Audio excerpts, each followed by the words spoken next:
What's up, grinders? Welcome back to the channel, and today we're going to be doing a deep dive into this video here called I Hate Esperanto, Here Is Why, which of course I'm going to watch a video about someone who hates on my language, because yes, I speak this language fluently. Now, when I was sent this video, obviously I clicked on it, had a quick little look at it, like the couple of first few seconds or whatever, and it was in friggin' Portuguese. I don't know what it is with like Brazilian Portuguese speakers at the moment, but you guys are just invading my channel. It's actually getting frustrating at this point, okay? Like, the last 3 videos have been all about, like, Brazilian Portuguese speakers, and then I've had numerous, like, fakoglots on this channel who are all Portuguese speaking, and even you guys have noticed this in the comment section. So, I don't know what's going on, but, like, I'm getting a little bit concerned at this stage that I'm gonna start learning Portuguese just by pure friggin', like, input. Okay, yeah, we're gonna watch this anyway. No final do século XIX, oftalmologista polonês, Ludwik Zamenhof, decidiu criar o que seria uma das maiores atrocidades. Freaking hell, okay, we're starting hard. Apparently, this is the greatest linguistic atrocity in history.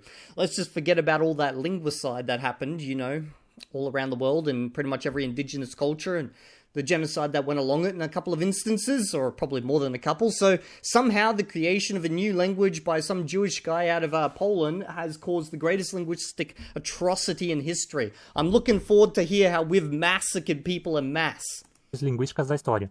Uma língua artificial que inicialmente ele chamou apenas de língua internacional. Mas here's another thing, like, if you're gonna go make, like, shit on Esperanto videos and stuff, in general, or just, like, even Esperanto videos, can we please, like, use some cool-looking graphics? Like, why is it always just the plain old green with, like, the photo of old mate Zamenhof when he was old? You know, the funny thing is, I don't know how old he is in this photo, but, like, when he created the language, he was younger than me, funnily enough. But, like, why can't we use some good freaking artwork? Like, there's plenty of good early Esperanto propaganda. Like, I'm pretty sure there's an entire freaking, you know, what would you call it? Like an art period of Esperanto propaganda. Hell, you know what? I'll go find you some. Like, check out this postcard, okay? I don't know when this is from, probably like 1900s, 1910, somewhere around there, but, like, this is way more cool. And there's so much of this stuff, like early Esperanto propaganda, all hand-drawn. It looks freaking amazing. Like, yeah, although I don't think this person's ever seen an Asian in their life. Like, look at that face. mais tarde se popularizou com o nome Esperanto. Eu não vou explicar aqui o que é o Esperanto, pois se você está assistindo esse vídeo, provavelmente já ouviu falar da língua. Se não, é só procurar pelo nome aqui no YouTube que você vai encontrar milhares de vídeos a respeito. O meu objetivo aqui é explicar... If you searched Esperanto on YouTube, you'd probably find hundreds of my videos. Like, a lot of my videos are now at the top of the search for Esperanto.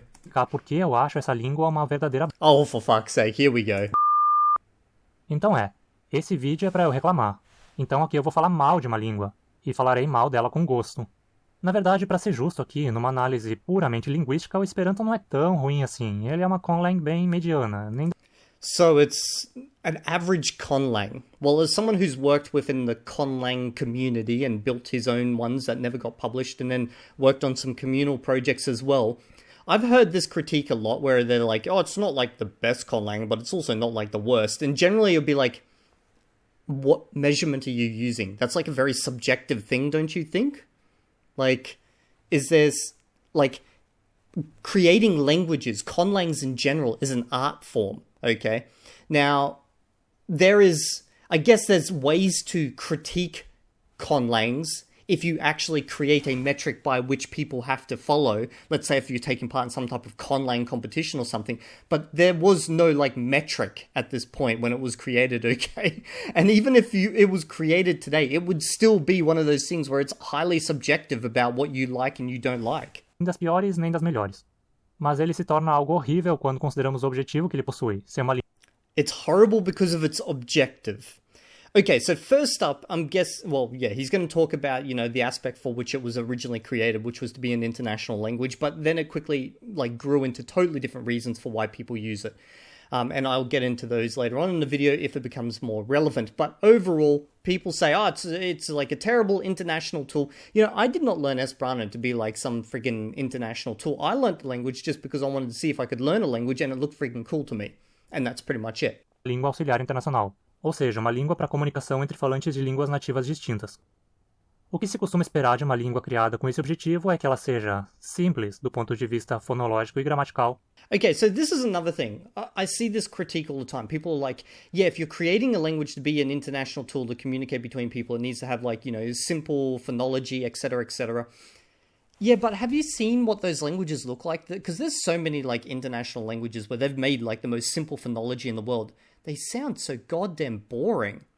Like, give it some flavor, give it some like taste, Like, if you're just going to make the most dry, boring language that you can, and again, this is highly subjective, so like what I'm saying right now, to me, this is my opinion on the matter.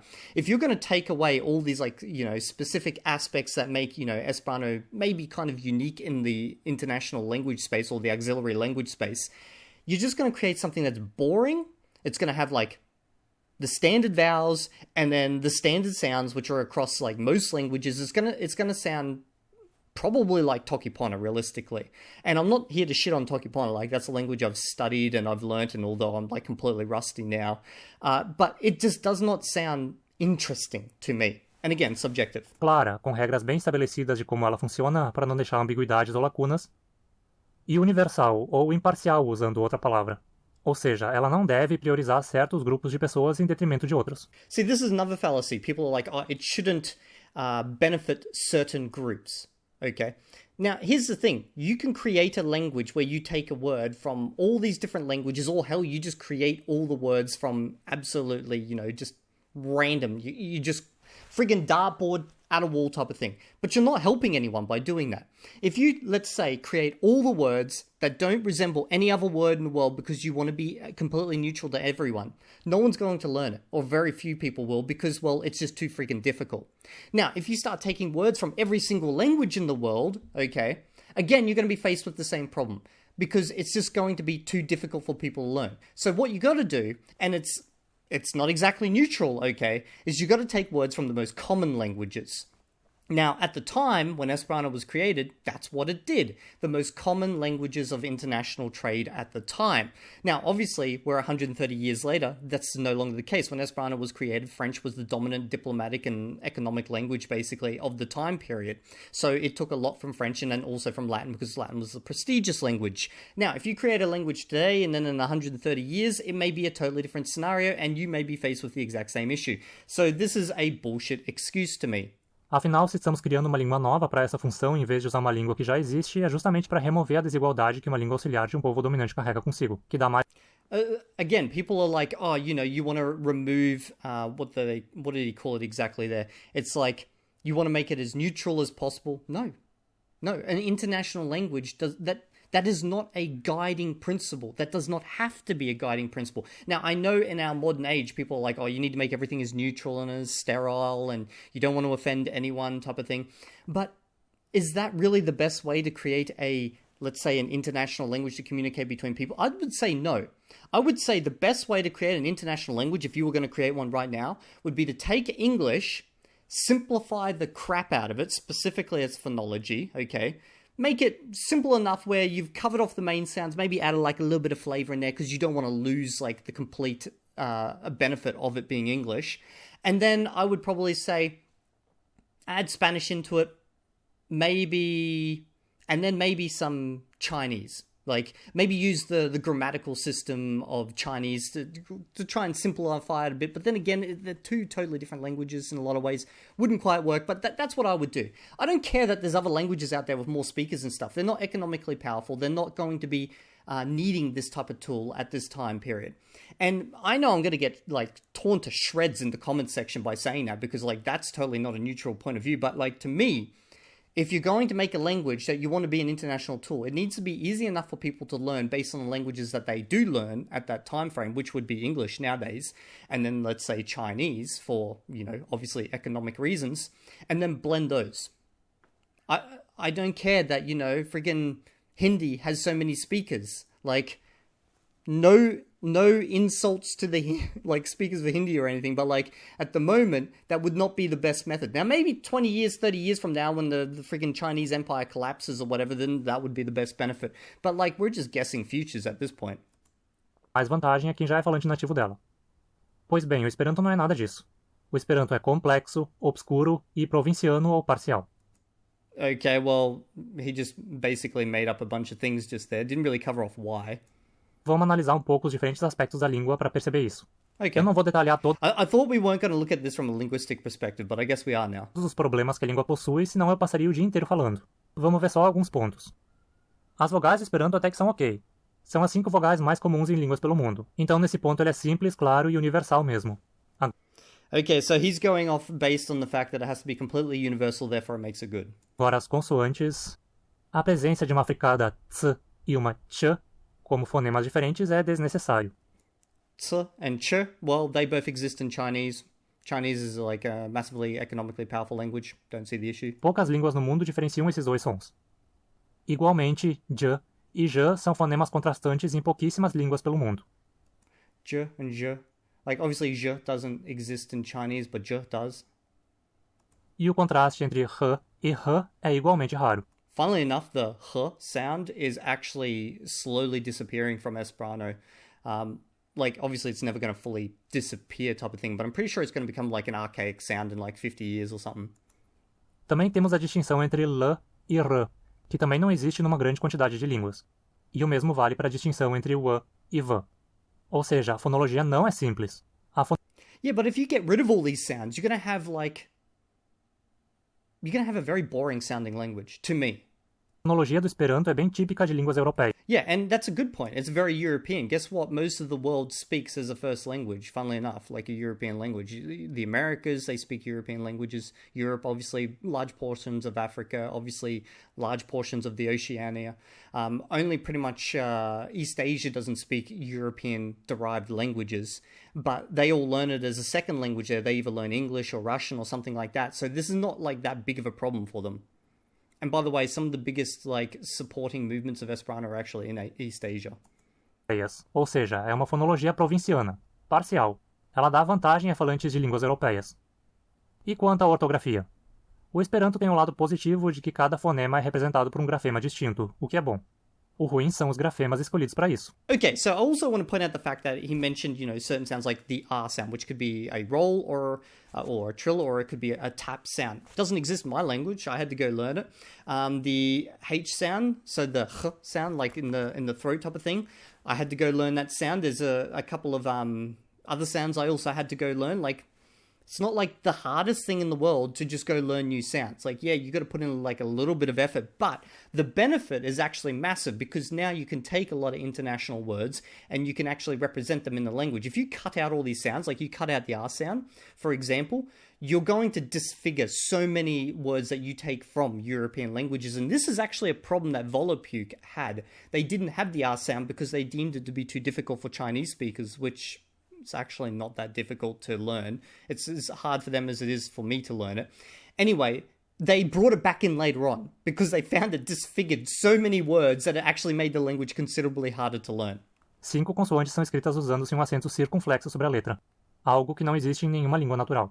And that, I love those letters with the little hats and stuff. The reason I love them is because they made it look... To me, they make it look beautiful. They make it look interesting. Now, a common complaint, which was relevant back when Esperanto was created, but it's not relevant anymore, is the fact that there was no keyboards where you could type these. But nowadays, every single device, every single website, everything supports these letters, and we can easily write them on any device. Like, there's no issue whatsoever.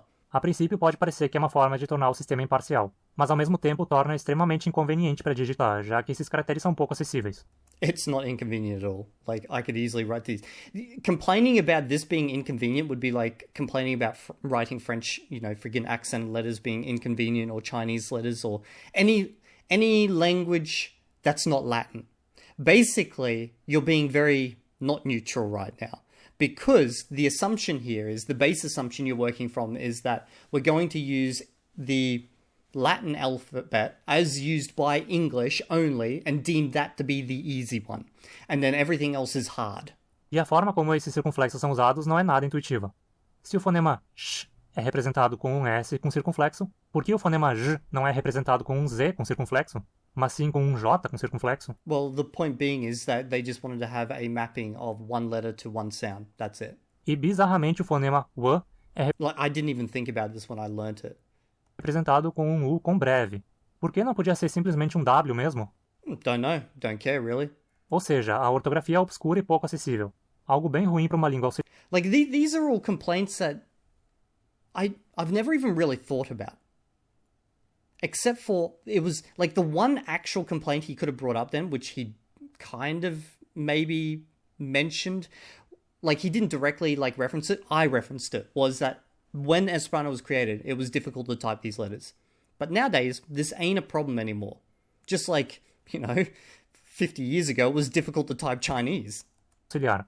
Agora, quanto à fonotática, não há regras definidas. Zamenhof jamais especificou como os fonemas se distribuem nas sílabas, o que leva ao surgimento de palavras bizonhas como maestroscribo. Okay, no one would really say maestroscribo, they would say maestroscribo. And the reason being is because when you have two of these clashing ones go together, a rule in Esperanto is you just leave the original noun marker in there, which is the O sound, so it'd just be maestroscribo. Kristnasktago. Mais um ponto obscuro da língua. E quem você acha que vai ter mais facilidade de pronunciar maestroscribo, um falante nativo de polonês ou de maori? Mais um ponto provinciano e parcial. I'm not sure what he means by provincial here. E o vocabulário? Bem, ele é derivado principalmente de línguas românicas e germânicas, especialmente latim, italiano, francês, alemão e inglês. Basicamente línguas dominantes e faladas pelas elites They're still the dominant languages to this day. europeias do século XIX. Um sistema bem universal e imparcial, né? Só que não. Pior ainda que esse provincianismo no léxico é que ele deriva de forma completamente caótica das línguas de origem. Por exemplo, temos chevalo, cavalo, do francês cheval, e soifo, sede, do francês soif, que seguiu exatamente a ortografia do francês, mas cagou toda a pronúncia, já que essa palavra nunca foi pronunciada. Yeah, because when Esperanto was created, it was created at a time where people primarily communicated long distance via letters, okay? So they wanted to keep it in written form as close as possible to the original word, so like the pronunciation was not that important. So written form had to be close to the original word, but then, of course, we have to apply the rules that are universal across the language, like changing the endings. Pronunciada soif em francês em nenhum momento da história da língua. Por outro lado, bucho, boca, do francês bouche, é uma adaptação. Yes, but you'll see bouchon, and then he's got French there. So probably bouchon came from multiple different languages, and this was like the happy medium type of thing. But if you look at that, and then you look at the French written form there, you could probably, if you're learning this language, you'd be like, oh, okay, that makes sense, from a written form. São totalmente fonológica, o oposto da adaptação de soifo. É monstruosamente ruim. Agora falemos um pouco da morfologia. Na sua tentativa de se fazer simples, o Esperanto possui uma vogal diferente marcando diferentes classes gramaticais. O indica substantivos, A indica adjetivos, E indica advérbios e I indica verbos. Isso dá a entender que cada raiz pode ser conectada a um desses morfemas de classe gramatical e gerar um termo facilmente reconhecível. Okay. Por exemplo, a partir da raiz am, temos amo, que significa amor, substantivo. Ama, que significa amoroso, adjetivo, ou seja, aquele que possui amor. Ame, amorosamente, advérbio, ou seja, de forma amorosa. E ame, amar, verbo, ou seja, expressar amor, sentir amor por. Da mesma forma, então, temos belo, beleza, bela, belo, belle, belamente, e belle. O que seria belle? Belly is to be beautiful. Sentir beleza por alguém? Aqui não existe esse verbo, derivação incompleta. Actually, there is. You can say me belas. Mas tudo bem, né? Beleza e amor são conceitos diferentes. I don't see what the issue is. That's a perfectly valid verb in Esperanto. So basically, if you were to translate this to a rule in English, you would just say to be whatever the adjective form of that is. So mi belas, vi belas. Pelo menos a derivação das outras palavras segue a mesma ideia. O adjetivo sempre representa a presença de uma característica da forma em substantivo. Assim, a partir de suno, sol, temos suna, ensolarado. Só que não. Como assim? So sunny would be to be sun-like. Não. Pois é, suna significa solar, relativo ao... You also have to think about this logically, okay? Yes, although you can change all the endings to anything at all, it still has to make logical sense. Sol. A relação entre o adjetivo e o substantivo aqui não tem nada a ver com a relação vista nas palavras anteriores. To do with the relationship seen in the previous words. E a língua é cheia de casos assim. É impossível saber a exata relação entre as diferentes palavras derivadas da mesma raiz sem decorar. É uma derivação obscura, nada clara. I don't know if this is like a linguistic thing he's overthinking right now, because I'm not a linguist or anything like that. I'm just a normal guy who went out and learnt a language, and this made complete sense to me, this entire system, universally across all words. Like, there was never a point where I was like, what does this mean? Zamenhof parecia não estar ciente de que existem diferentes categorias de adjetivos e considerou tudo a mesma coisa e jogou de qualquer jeito na língua. Well, the fact that it doesn't seem to affect me when I learnt the language means that it's probably not that important. Like, this is clearly some type of linguistic thing he's getting into right now. Outro problema desse sistema de categorização em classes gramaticais é, de novo, bem provinciano, eurocêntrico. Muitas línguas do mundo não possuem adjetivos. It seems like you just really don't like European. Like, I'm just going to say this. There's nothing wrong with taking something from European, okay? There's plenty of people who learn Esperanto in East Asia. There's freaking religious movements that learn Esperanto in East Asia. And then, of course, you've got, like, the Chinese government via communism is a big promoter of Esperanto. As big, like, relatively to the language as one can be. So I feel like you're setting up some type of negativity here around this being originally derived in Europe. And why is that a bad thing, okay? Como eu já expliquei em outro vídeo meu. Ou em muitas que os possuem, os advérbios de modo são morfologicamente idênticos, como no alemão. Mais pontos complexos e nada simples da língua. Also, an interesting thing is Esperanto grammar, it doesn't follow really any European grammar. Like, it's its own thing because it was basically created, what's the word? A priori or something like that. But yeah, it was basically created.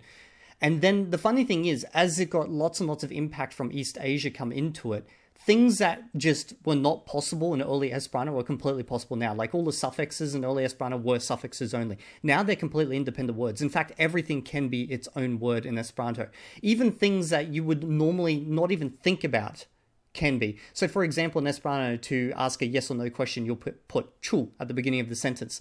In early Esperanto, that was just an independent word that just sat by itself there. But now you can see, like, literally in books, this is used as a verb, as a, like, it could be used in any different way as long as it logically makes sense. So you could hear someone say, oh, li chuas. So he's like confirming yes or no type of thing. Também existe a terminação ao encontrada em diversas palavras que corresponde à classe gramatical sei lá. Sim, é isso mesmo.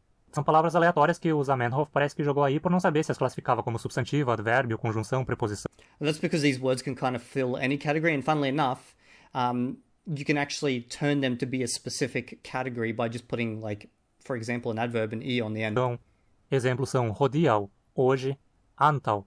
Yeah, so you could say hodiau is today, but you could say hodia, which would be an adjective form of today, or hodiaue, which is kind of pointless, but that would be like, you know, todayly type of thing. It doesn't really make sense. Like, that's the thing. You can do it, but it still needs to make sense. Antes de quasal, como se, entre muitas outras. Mais um ponto completamente obscuro e desleixado. What? This is just a choice that was made. What do you mean by sloppy point? Obviously, you just don't like the choices that were made.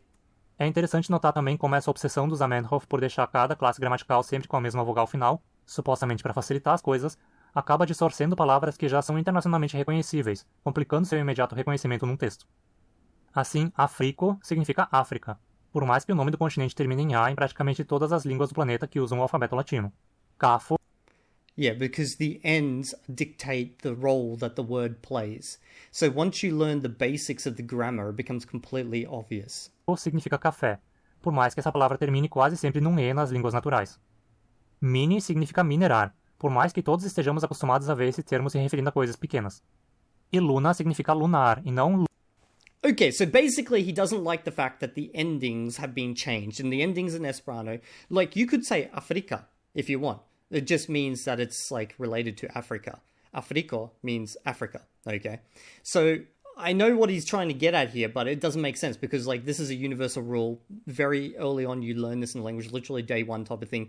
You become acquainted to this pretty instantly. Like, are you trying to make something that's instantly noticeable without even studying the language? Then, based on a European background, then you might want to go for something like interlingua. But for someone from China, it makes no difference what it ends with, okay? Because, like, these words they're not recognizable to people from China anyway. So to them, it makes no difference. And the universal rule, which means all nouns end in O, actually makes it a lot more obvious to them, at least what role the word is playing within the sentence. So again, this is your Eurocentralism taking over. Lua, já que nesse caso você vai ter que dizer luno. É horrível, simplesmente horrível. A língua também possui... I'm so confused by this guy. So he's annoyed when Esperanto takes on European language aspects, but then he's annoyed when it doesn't as well. Uma série de afixos derivacionais para criar mais vocabulário a partir de raízes simples. A ideia original era, com isso, reduzir o número total de raízes do Esperanto e facilitar a rápida aquisição de vocabulário por derivações regulares. Um desses prefixos é mal, que forma opostos, basicamente o mesmo sentido que o prefixo in em todas as línguas latinas em termos latinos emprestados para outras línguas. Mas em vez de usar in, que seria bem mais intuitivo, ele decidiu pegar... Well, if you used in English, that would be confusing to us.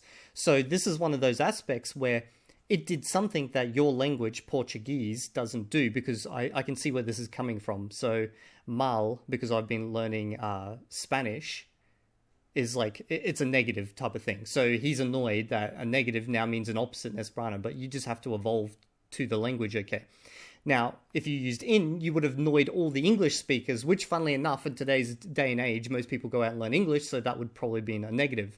Now, back then, that might not have been the case. So there is a lot of like contradictory things going on here. Doesn't like it when it does something different to his own. He doesn't like it when it does something different to his own language or, you know, his language family, but then also doesn't like it when it does something similar. Pegar o prefixo mal, que tem esse sentido em apenas uma meia dúzia de palavras do francês. Assim, pegando esse prefixo nada intuitivo, a gente pode derivar coisas como malbona, ruim, de bona, bom. Malalta, baixo, de alta, alto. Malgranda, pequeno, de granda, grande.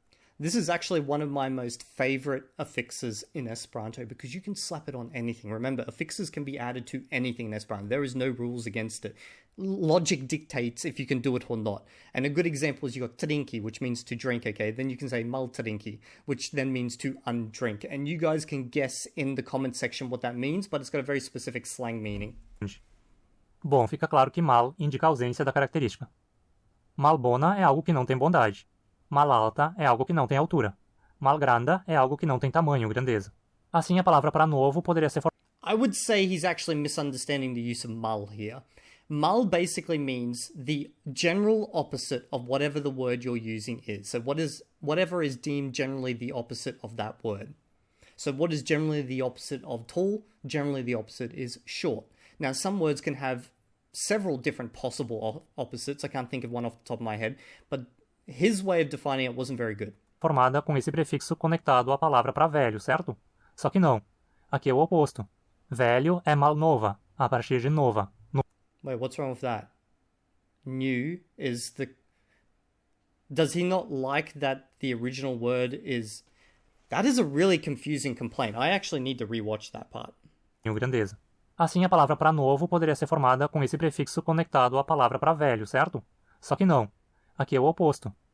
Why is old deemed the default here, okay? Like, old or new could be deemed the default if you're creating a language. Big or small could be deemed the default. Like, why are you so hung up on this? Once you learn whatever word's being used, you now know the opposite by just using mal. So I don't understand, like, is there a linguistic reason behind why old should be deemed as the default? Velho é malnova, a partir de nova, novo. Por quê? A característica que se acumula é a idade, então faria muito mais sentido ser o contrário. Why would it make more sense? Maybe this is something to do with his native language impacting his thinking process here. Mais um ponto obscuro, nada intuitivo. Bem, esse prefixo inteiro é uma piada. Outro morfema que eu detesto é o sufixo in, que forma o feminino. Qualquer palavra na sua forma básica é considerada masculina, e a gente precisa sufixar in para formar o feminino. Assim, hundo, cão, se torna hundino, cadela. Knabo, menino. This was true about 100 years ago. Okay, so the guy's a little bit out of date here. Now, it is still true regarding family words, like father is patro, mother is patrino. You add a inno on the end, okay?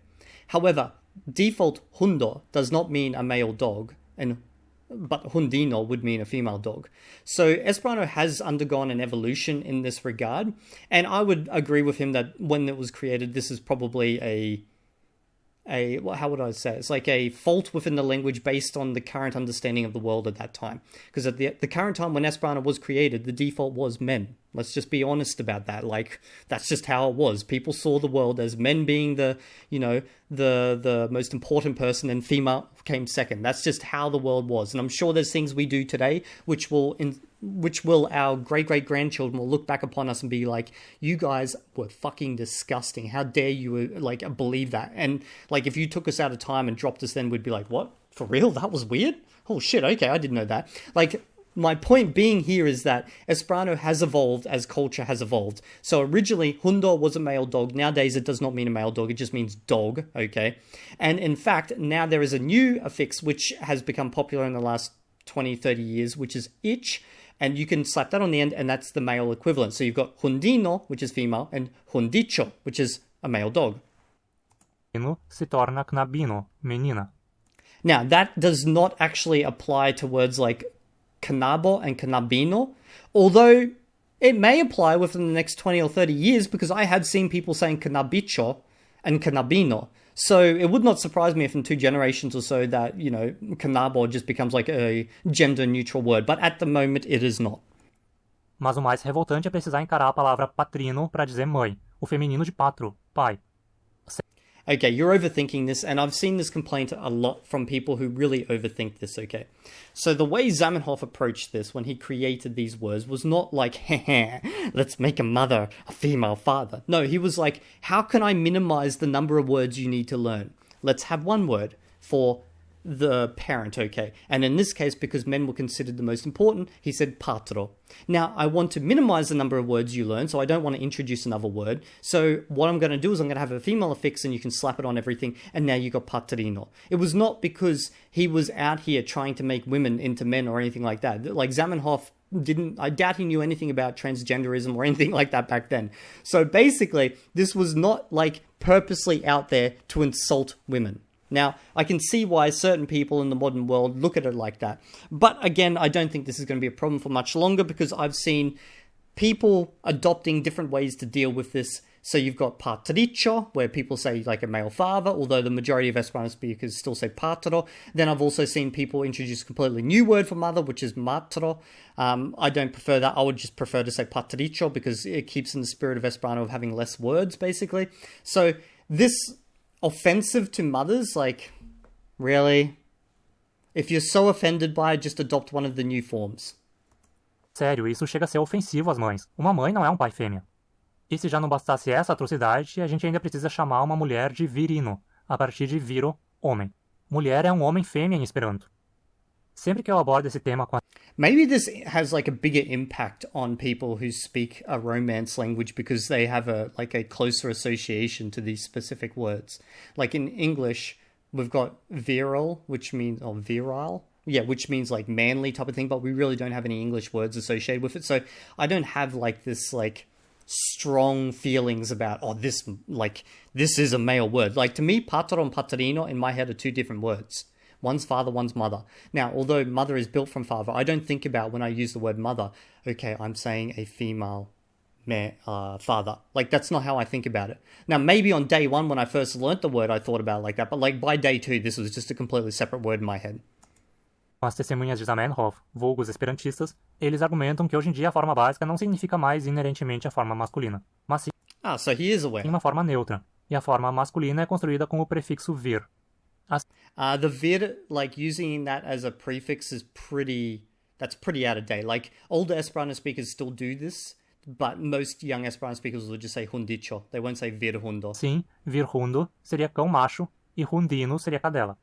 E imagino que vir patro seria pai homem e patrino Like I said, they'd say patricho, patrino, or they would say patro and matro. uma mãe. Mas por que um dos gêneros é marcado com prefixo e o outro com sufixo?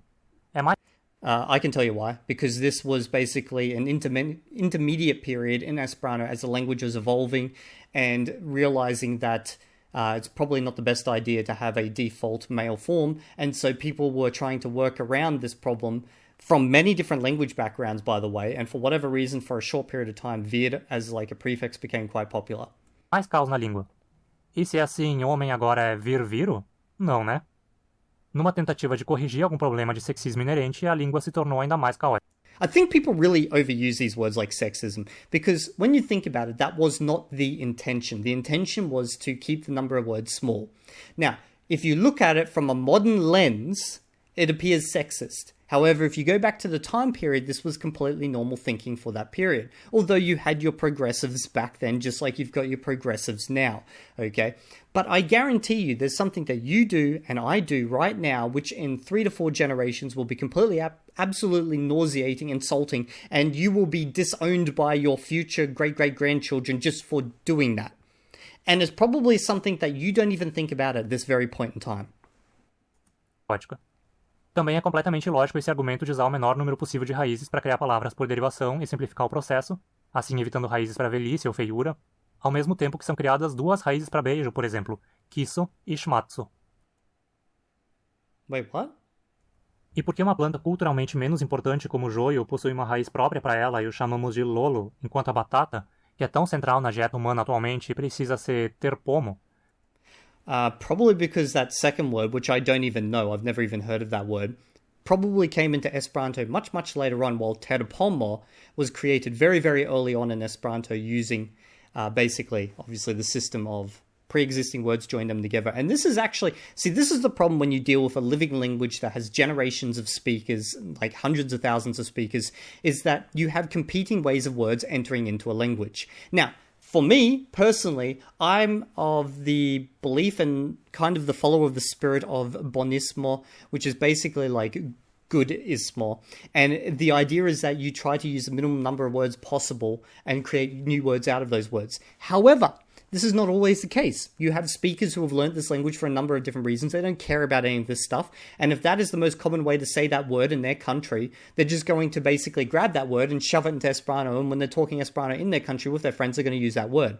And then what will happen is if that word doesn't exist outside that country, when it does start to spread outside that country, that's the most common word. That's just how it is. Okay. So this happens with all evolving languages. And in fact, I have a video on my channel about the evolution of the word computer in Esperanto. This is such a fascinating history. So basically you've got computilo, computero, computado, like all these different competing words at different times.